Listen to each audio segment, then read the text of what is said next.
அந்நிய படையை அழித்திடவே அன்றே செய்தான் பீரங்கியை, எல்லை விட்டு எல்லை பாயும் ஏவுகணைகளும் செய்தானே. இந்திய மண்ணில் முதலாக பீரங்கி செய்தவன் திப்பு சுல்தான். மைசூர் வேங்கையின் ஆற்றலை கண்டு கலங்கினார்கள் பரங்கியர்கள். வாழ்க இந்திய தேசமென விடுதலை முழக்கம் செய்தானே. வாழ்க இந்திய தேசமென விடுதலை முழக்கம் செய்தானே.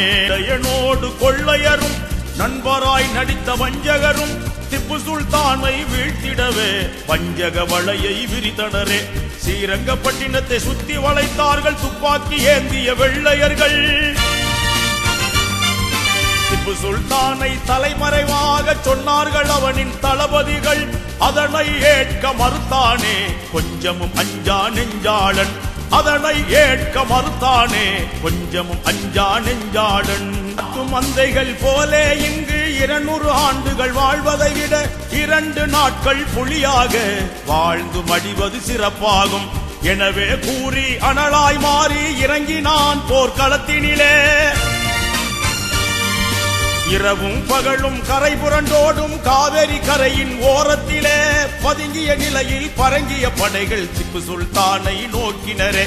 பதுங்கிய நிலையில் பரங்கிய படைகள் திப்பு சுல்தானை நோக்கினரே.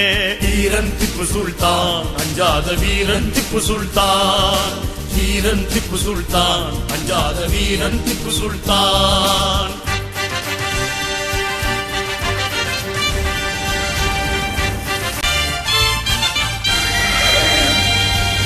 திப்பு சுல்தானின் மார்பினிலே சுட்டார்கள் கொடிய வெள்ளையர்கள். குண்டுகள் நெஞ்சை துளைத்திடவே விழுந்தான் திப்பு களத்தினிலே. திப்பு சுல்தானின் மரணத்தை அறிந்த வெள்ளைய தளபதி ஹாரிஸும் இன்று முதலே இந்துஸ்தான் எங்கள் வசமென சொன்னானே.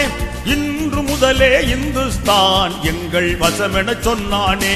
திப்பு சுல்தானின் தேச பக்தியை எவரும் மறுக்க முடியாது. திப்பு சுல்தானின் வீர தியாகத்தை யாரும் மறைக்க முடியாது. இந்திய நாடு உள்ள வரைக்கும் திப்பு சுல்தான் புகழ் அழியாது.